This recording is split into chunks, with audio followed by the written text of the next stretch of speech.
నమస్కారం. TCN news కి స్వాగతం. ముందుగా ముఖ్యాంశాలు. పశు వ్యాధి నియంత్రణ పథకాన్ని సద్వినియోగం చేసుకోవాలి. భీమవరంలో రైతులకు హితవు పలికిన పశ్చిమ గోదావరి జిల్లా కలెక్టర్ నాగరాణి. ఆంధ్రప్రదేశ్ అభివృద్ధిని ప్రతిబింబిస్తున్న రాష్ట్ర బడ్జెట్ తణుకులో స్పష్టం చేసిన ఎమ్మెల్యే ఆరిమిల్లి. తణుకులో నిర్వహించిన అరుదైన వ్యాధుల నివారణ దినోత్సవం. ప్రజలకు సూచనలు సలహాలు ఇచ్చిన ప్రముఖ వైద్యురాలు ఆయేషా ఖాన్. తణుకులో ఘనంగా జాతీయ సైన్స్ దినోత్సవ వేడుకలు. విద్యార్థులు రూపొందించిన ప్రాజెక్టులతో నిండిన విద్యాసంస్థలు. సైన్స్ ద్వారానే అభివృద్ధి చెందిన మానవ సమాజం తాడేపల్లిగూడెం నిట్లో పేర్కొన్న వరంగల్ ప్రొఫెసర్ డాక్టర్ రమణమూర్తి. తూర్పుగోదావరి జిల్లాలో సైన్స్ దినోత్సవాన్ని వేడుకగా నిర్వహించిన ప్రభుత్వ, ప్రైవేటు విద్యాసంస్థలు, విద్యార్థుల ప్రాజెక్టులకు ప్రశంసలు. ద్వారకా తిరుమల శివదేవుని ఆలయంలో వైభవంగా నిర్వహిస్తున్న స్వామివారి కళ్యాణ మహోత్సవాలు. గ్రామ వీధుల్లో విహరించిన స్వామి రథం. జిల్లాలోని పశువుల రైతులు జాతీయ పశు వ్యాధి నియంత్రణ పథకాన్ని సద్వినియోగం చేసుకోవాలని జిల్లా కలెక్టర్ చదలవాడ నాగరాణి తెలిపారు. జాతీయ పశు వ్యాధి నియంత్రణ పథకానికి సంబంధించి ఈ శాఖ అధికారులతో నిర్వహించిన సమావేశంలో ఆమె పాల్గొని మాట్లాడారు. శనివారం నుండి ఈ నెల 30వ తేదీ వరకు పశువులకు గాలికుంటు వ్యాధి నిరోధక టీకాలు, బ్రూసెల్లోసిస్ వ్యాధి నిరోధక టీకాలను ఉచితంగా వేయడం జరుగుతుందని అన్నారు. ఈ వ్యాధి వల్ల తీవ్రమైన జ్వరం, నీరసం, నోటి నుండి తీగల మాదిరి చొంగ, నోరు, కాలిగిట్టల మధ్య పుండ్లు, కొద్దిపాటి ఎండకు కూడా రొప్పడం, చూడి పశువులు ఈసుకుపోవడం వంటి లక్షణాలు ఉంటాయన్నారు. ఈ కార్యక్రమంలో జిల్లా పశుసంవర్ధక శాఖ అధికారి కె మురళీకృష్ణ, డిడి జువ్వారు హుస్సేన్, సహాయ సంచాలకులు గేదెల సత్యనారాయణలు పాల్గొన్నారు. భీమవరానికి చెందిన ప్రముఖ విద్యాసంస్థ దంతులూరి నారాయణరాజు లా కళాశాల 35వ వార్షికోత్సవం పురస్కరించుకుని శుక్రవారం క్రీడా సంబరాలు నిర్వహించారు. కళాశాల పాలకవర్గ సెక్రటరీ కరస్పాండెంట్ గజరాజు సత్యనారాయణరాజు ఈ పోటీలను ప్రారంభించి మాట్లాడారు. ఈ కళాశాలకు చెందిన విద్యార్థులు చదువుతో పాటు ఆటల్లో కూడా రాణిస్తున్నారని తెలిపారు. జిల్లా స్థాయి నుండి జాతీయ స్థాయి వరకు అన్ని పోటీల్లో ప్రాతినిధ్యం వహిస్తున్నారని వివరించారు. ఈ కార్యక్రమంలో కళాశాల joint secretary K Ramakrishnaraju, principal K Raghuram, vice principal Y Ashok Kumar, physical director GD Naidu, Chalaboyina రంగారావులు పాల్గొన్నారు. అసెంబ్లీలో రాష్ట్ర ఆర్థిక మంత్రి పయ్యావుల కేశవ్ ప్రవేశపెట్టిన వార్షిక బడ్జెట్ ఆంధ్రప్రదేశ్ అభివృద్ధిని ప్రతిబింబిస్తున్నట్లు ఎమ్మెల్యే ఆరిమిల్లి రాధాకృష్ణ చెప్పారు. తన కార్యాలయంలో శుక్రవారం ఏర్పాటు చేసిన విలేకరుల సమావేశంలో ఆయన మాట్లాడుతూ బడ్జెట్ను విశ్లేషించారు. కూటమి ప్రభుత్వం ఏర్పడిన తర్వాత ఈ రోజు అసెంబ్లీలో ఆర్థిక శాఖ మంత్రులు పయ్యావుల కేశవ్ గారు పూర్తి స్థాయి బడ్జెట్ ని ప్రవేశపెట్టడం జరిగింది. గౌరవ ముఖ్యమంత్రి నారా చంద్రబాబు నాయుడు గారు, ఉప ముఖ్యమంత్రి వర్యులు పవన్ కళ్యాణ్ గారు, మోడీ గారి నాయకత్వంలో ఈ రాష్ట్రాన్ని అన్ని విధాలుగాను కూడా అభివృద్ధి పదంలో నడిపే విధంగా, రాష్ట్ర ప్రజల సంక్షేమాన్ని అందించే విధంగా బడ్జెట్ లో అభివృద్ధికి సంక్షేమానికి ప్రాధాన్యత ఇచ్చి రాష్ట్ర ప్రజల ఆకాంక్షలకు అనుగుణంగా ఈ బడ్జెట్ ని ప్రవేశపెట్టడం జరిగింది. గత వైఎస్ఆర్ కాంగ్రెస్ పార్టీ ప్రభుత్వం ఆర్థిక వ్యవస్థలన్నింటినీ కూడా అస్తవ్యస్తంగా తయారు చేసి రాష్ట్రాన్ని అధోగతి పాలు చేసిందో అటువంటి ఆర్థిక ఇబ్బందుల నుంచి ఈ రోజు రాష్ట్రాన్ని గాడిలో పెట్టే విధంగా, అన్ని వర్గాల ప్రజలకి న్యాయం చేసే విధంగా ఈరోజు బడ్జెట్ కేటాయింపులు చేయడం జరిగింది. ముఖ్యంగా ఈరోజు సూపర్ 6 పథకాలు ఏదైతే ఉన్నాయో వాటికి బడ్జెట్లో కేటాయింపులు చేసి ఇచ్చిన హామీలన్నీ కూడా అమలు చేసే విధంగా ఈరోజు ప్రభుత్వం ముందుకు వెళ్తుంది. ఈరోజు చంద్రబాబు నాయుడు గారు ఎన్ని ఇబ్బందులు ఉన్నా ఈరోజు ఇచ్చినటువంటి హామీల్లో ముఖ్యంగా మనం దేశంలో ఏ రాష్ట్రంలోనూ కూడా అమలు చేయని విధంగా పెన్షన్ ని 24 లక్షల మందికి సంవత్సరానికి 33,000 కోట్ల రూపాయలు పెన్షన్ ద్వారా అందించడం జరుగుతుంది. 4,000 పెన్షన్ ఇచ్చేటటువంటి రాష్ట్రం ఈ రోజు దేశంలో ఒక్క ఆంధ్రప్రదేశ్ రాష్ట్రం మాత్రమే. అదేవిధంగా ఈరోజు బడ్జెట్లో సూపర్ 6 హామీల్లో భాగమైనటువంటి అన్నదాత సుఖీభావ పథకం ద్వారా ప్రతి రైతుకి కూడా 20,000 రూపాయలు ఈ సంవత్సరం నుంచి ఇచ్చే విధంగా ఈరోజు బడ్జెట్లో కేటాయింపులు చేయడం జరిగింది. అదేవిధంగా తల్లికి వందనం పథకం అమలు చేయడం కోసం ఈరోజు స్కూల్ పిల్లలు వెళ్ళేటటువంటి తల్లులందరికీ కూడా హామీ ఇచ్చారు. దాన్ని కూడా ఈరోజు ప్రభుత్వం అమలు చేయడానికి బడ్జెట్లో కేటాయింపులు జరిగింది. ఈ విధంగా 3,22,357 కోట్ల రూపాయలతో ఒక మంచి బడ్జెట్ని, ప్రజారంజకమైనటువంటి బడ్జెట్ని ఇటు అభివృద్ధి అటు సంక్షేమాన్ని సంపాదనలో తీసుకెళ్లే విధంగా పేద ప్రజల ఆకాంక్షలకు అద్దం పట్టే విధంగా ఈ రోజున బడ్జెట్లో కేటాయింపులు చేయడం జరిగింది. అటువంటి ఏదైతే సూపర్ 6 హామీలు ఇచ్చామో వాటన్నిటితో పాటుగా ఈరోజు అన్ని వర్గాల ప్రజలకి కూడా కావాల్సినటువంటి ఏదైతే సదుపాయాలు వారి ఆకాంక్షలకు అనుగుణంగా ఈరోజు ఈ ప్రభుత్వం అన్ని కార్యక్రమాలు చేస్తూ ముందుకు వెళ్తుంది. ఈ బడ్జెట్ తప్పనిసరిగా ఈరోజు రాష్ట్ర అభివృద్ధికి అదేవిధంగా ప్రజల సంక్షేమానికి పునాదిగా నిలబడుతుంది.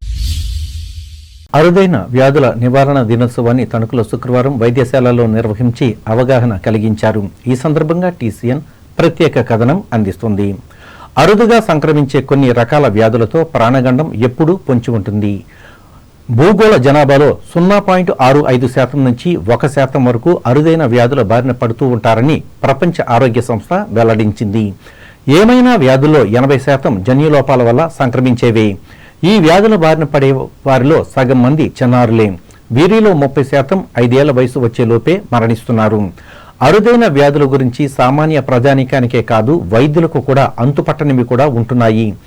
ఇప్పటిదాకా 6,000 నుంచి 7,000 వరకు అరుదైన వ్యాధులను గుర్తించిన వాటి గురించి మన విధానకర్తలకు సరైన అవగాహన లేదు. ఈ కారణంగానే అరుదైన రోగాల నివారణ, నిర్ధారణ, చికిత్స, పరిశోధనలకు సంబంధించి భారత ప్రభుత్వం ఇప్పటి వరకు శాస్త్రీయ విధానాన్ని రూపొందించలేకపోయింది. ఈ అరుదైన వ్యాధుల నిర్ధారణకు, చికిత్సకు అయ్యే అపార వ్యయాన్ని భరించే స్తోమత తల్లిదండ్రులకు లేకపోవడంతో ఈ వ్యాధుల బారిన పడిన చిన్నారులు జీవితం వృధా భరితమవుతుంది. వారిలో మానసిక ఎదుగుదల లోపించడమే కాదు పలువురు అకాల మృత్యువు బారిన పడుతున్నారు. ఇకనైనా ఇలాంటి వ్యాధులపై విధానకర్తల్లో వైద్యులు, వైద్య పరిశోధకులు దృష్టి కేంద్రీకరించాలి. ఈ సందర్భంగా పట్టణంలోని నిషా హాస్పిటల్స్కు చెందిన స్త్రీల ప్రసూతి వైద్య నిపుణురాలు డాక్టర్ ఆయేషా ఖాన్ మాట్లాడుతూ ఆరోగ్యపరమైన సమస్యలు ఏమన్నా ఉంటే వెంటనే వైద్యులను సంప్రదించాలని సూచించారు. అలా రేర్ డిసీజ్ డే అన్నది రేర్గా కనిపించే డిసీజెస్ అంటే 5,000 మందిలో ఒక్కరికే వస్తూ ఉంటుంది అనమాట. అలాంటి రేర్ డిసీజ్ డేని ఇవాళ all over the world observe చేస్తారు. 29th of February అబ్జర్వ్ చేస్తారు. అది కూడా ఎందుకంటే అది లీప్ ఇయర్లో వస్తుంది, అంటే ఎవ్రీ రేర్గా 4 yearsకి ఒకసారి వస్తుంది కాబట్టి 29th February rare disease day కింద WHO ఆర్గనైజేషన్ వాళ్ళు దాన్ని అబ్జర్వ్ చేశారు. మన ఇండియాలో 263 డిసీజెస్ని రేర్ డిసీజెస్ కింద లెక్క పెట్టాము. దాంట్లో కామన్గా మనం రీసెంట్గా అబ్జర్వ్ చేస్తుంది ఏంటంటే పూణేలో మనం రీసెంట్గా గులియన్ బేరీ సిండ్రోమ్ కేసెస్ చాలా చూసాం. మనం రీసెంట్గా జనవరి, ఫిబ్రవరిలోనే చూసాము. అది గులియన్ బేరీ సిండ్రోమ్ అనేది యాక్చువల్గా రేర్ డిసీజ్. అది వాటర్ కంటామినేషన్ వల్ల వచ్చింది. దానివల్ల ఏంటంటే పెరాలిసిస్ అనమాట, మజిల్స్ వీక్ అయిపోవటం, కాళ్ళు చేతులు పడిపోవటం, ఆల్మోస్ట్ 150 కేసెస్ వరకు మనం చూసాం రీసెంట్గా ఇండియాలో. అవే కాకుండా గైనిక్ ఆబ్స్టెటిక్స్లో మనం కొంచెం రేర్గా చూసే కేసెస్, నేనైతే రీసెంట్గా చూసింది MRKH సిండ్రోమ్ అని ఒకటి చూశాను. దాంట్లో ఆడపిల్లలకి గర్భసంచి ఉండదు. సో వాళ్ళు ఫ్యూచర్లో ప్రెగ్నెన్సీ ప్లాన్ చేసుకోవటం అనేది కష్టం ఉంటుంది, పీరియడ్స్ రావు. సో వాళ్ళు సైకలాజికల్గా డిస్టర్బ్ అవుతారు. బిడ్డ అవయవాలు తేడాగా పుట్టడం, కొంతమందికి బేబీ తల బాగా పెద్దగా పుట్టడం, హైడ్రోసెఫాలస్ బేబీస్ అంటారు.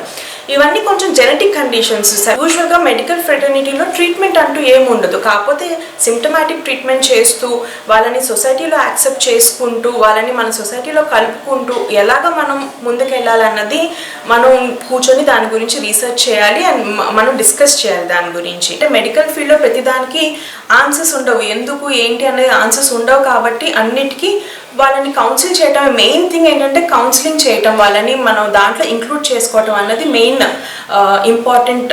రేర్ డిసీజ్ డేకి మనం ఇస్తున్న మెయిన్ ఇంపార్టెంట్ థింగ్ ఏంటంటే కౌన్సిలింగ్ ఆఫ్ ద. శాస్త్ర సాంకేతిక రంగాలు చెప్పే సత్యాలకు భిన్నంగా మూఢనమ్మకాలు పట్టిపీడిస్తున్న నేటి మన సమాజంలో అభివృద్ధికి కారణమైన సైన్సునకు అగ్రస్థానం కల్పిస్తూ తణుకు ప్రాంతంలో జాతీయ సైన్స్ దినోత్సవాన్ని శుక్రవారం ఘనంగా నిర్వహించారు. ఈ మేరకు పలు విద్యాసంస్థల్లో సభలు, సమావేశాలు నిర్వహించి విజ్ఞాన శాస్త్రంలో సివి రామన్ సాధించిన విజయాలను వివరించారు. ఈ సందర్భంగా TCN ప్రత్యేక కథనాన్ని అందిస్తుంది.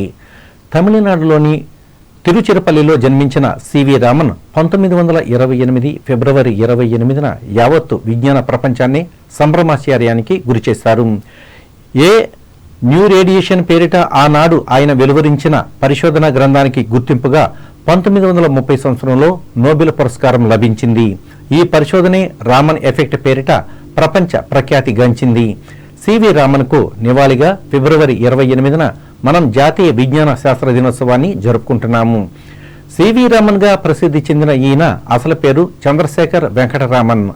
భౌతిక శాస్త్రంలో ఈయన సాధించిన ఎఫెక్ట్ గురించి తెలుసుకుందాం.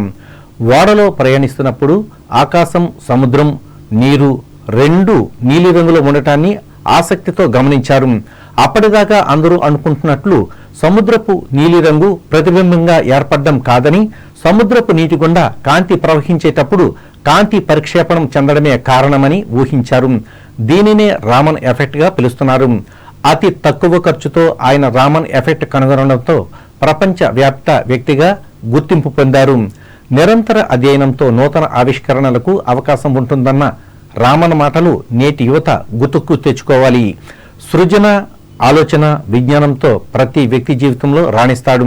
ఆ రాణింపు ఆ వ్యక్తికే కాక కుటుంబానికి, దేశానికి పేరు తీస్తుంది. ఈ నేపథ్యంలో సివి రామన్ సాధించిన ఎఫెక్ట్తో ప్రపంచ దేశాల్లో భారతదేశానికి గౌరవం తెచ్చింది. దీన్ని పురస్కరించుకుని రామన్ గుర్తించుకునేలా భారత ప్రభుత్వం ఏడాదిలో ఒక రోజును సైన్స్ దినోత్సవంగా ప్రకటించి అమలు చేస్తున్నది. 1987లో తొలిసారిగా జాతీయ విజ్ఞాన శాస్త్ర దినోత్సవాన్ని నిర్వహించారు. అప్పటి నుంచి ప్రతి ఏటా జరుపుకోవడం ఆనవాయితీగా వస్తున్నది. ఇందులో భాగంగా తణుకులో ఎస్కేఎస్డి మహిళా డిగ్రీ కళాశాలలో నేషనల్ సైన్స్ డేను ప్రత్యేకంగా నిర్వహించి విద్యార్థులు రూపొందించిన ప్రాజెక్టులను ప్రదర్శించారు. ఈ కార్యక్రమంలో ఇస్రో రిటైర్డ్ ఇంజనీర్ విష్ణు వజ్జల రమణమూర్తి ముఖ్య అతిథిగా పాల్గొని ప్రాజెక్టులను పరిశీలించి విద్యార్థులను అభినందించి మాట్లాడారు.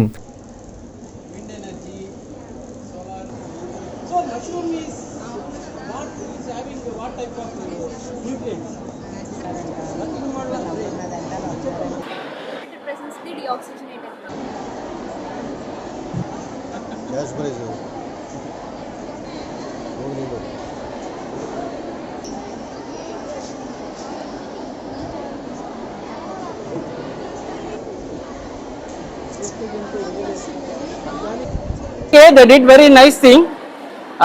Different type of they have taken different ideas to their maximum possibility. They are trying to present it. That's why I have given very fundamental questions where they can work it more. The efforts are very much excellently. They are appreciated. They used to do the same things and they have to do it more and more innovative things.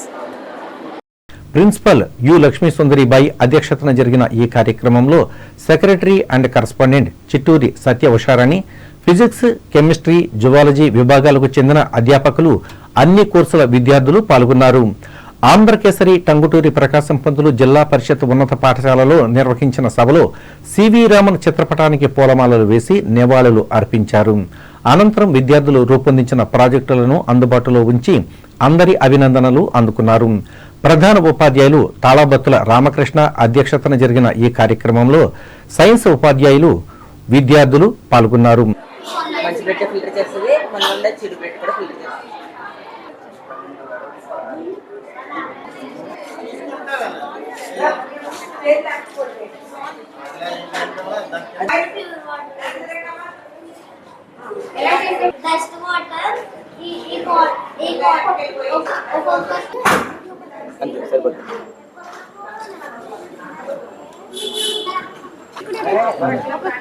ఒక్కొక్కటి తల ఒకటి వేసేస్తా పెట్టింది.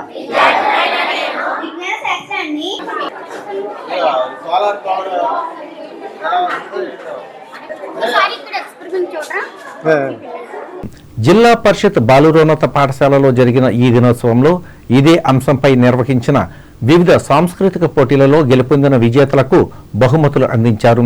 ప్రధాన ఉపాధ్యాయులు K Padmavati ఆధ్వర్యంలో ఏర్పాటు చేసిన ఈ కార్యక్రమంలో ఉపాధ్యాయులు, విద్యార్థులు పాల్గొని సైన్స్ పితామహులు సివి రామన్ చిత్రపటానికి పూలమాలలు వేసి గౌరవించారు.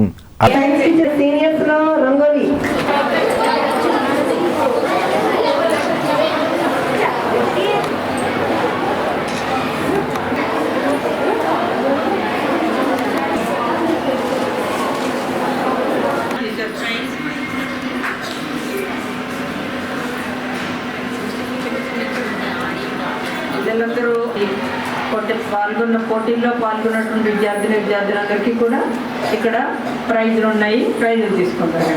అలాగే జాస్తి సీతామహాలక్ష్మి జిల్లా పరిషత్ బాలికోన్నత పాఠశాలలో కూడా సైన్స్ను ప్రతిబింబించే వివిధ సాంస్కృతిక కార్యక్రమాలను నిర్వహించి విజేతలకు బహుమతులు అందించారు.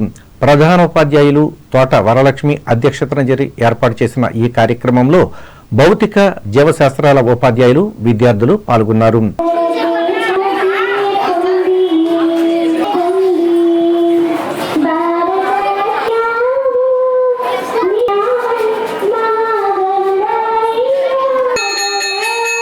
కాగా ఇండియన్ పబ్లిక్ స్కూల్లో జాతీయ సైన్స్ దినోత్సవాన్ని వేడుకగా నిర్వహించి సమాజ అభివృద్ధికి సైన్స్ వల్ల కలుగుతున్న మేలును వివరించారు.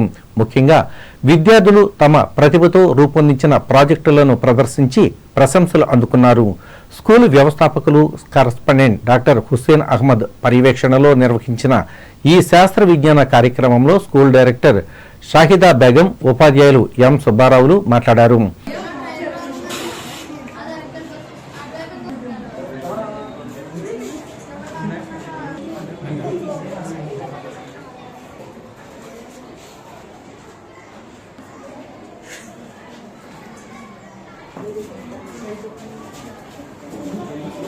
ఇంకా ఆదిత్య స్కూల్ ఆధ్వర్యంలో సైన్స్ ఫెయిర్ను ఏర్పాటు చేసి విద్యార్థుల కృషితో రూపుదిద్దుకున్న 125 ప్రాజెక్టులను ప్రదర్శించారు.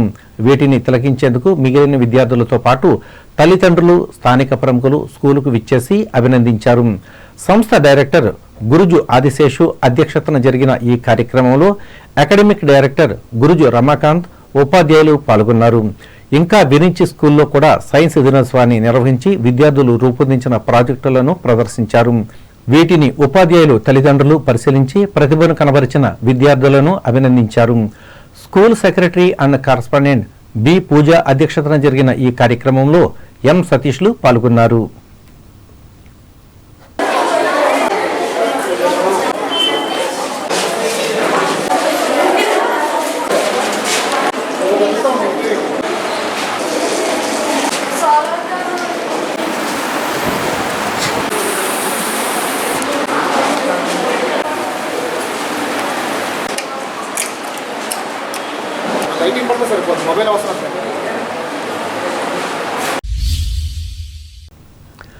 ఆంధ్రప్రదేశ్లో జరిగిన శాసనమండలి ఎన్నికల సందర్భంగా మంగళగిరిలో ప్రస్తుత ఎమ్మెల్సీ కెఎస్ లక్ష్మణరావుపై జరిగిన దాడికి వ్యతిరేకంగా ఆల్ ఇండియా లాయర్స్ యూనియన్ ఆధ్వర్యంలో తణుకులో కోర్టు ముందు శుక్రవారం నిరసన వ్యక్తం చేశారు. దీనికి బాధ్యులైన వారిని అరెస్టు చేయాలని డిమాండ్ చేశారు. ఈ కార్యక్రమంలో యూనియన్ జిల్లా ప్రధాన కార్యదర్శి కామన మునిస్వామి, న్యాయవాదులు గొల్లపల్లి అంబేద్కర్, పొట్ల సురేష్, నేతలు సోమేశ్వరరావు, బి రాజేంద్ర ప్రసాద్, వి రాంబాబులు పాల్గొన్నారు. ప్రకటనలు.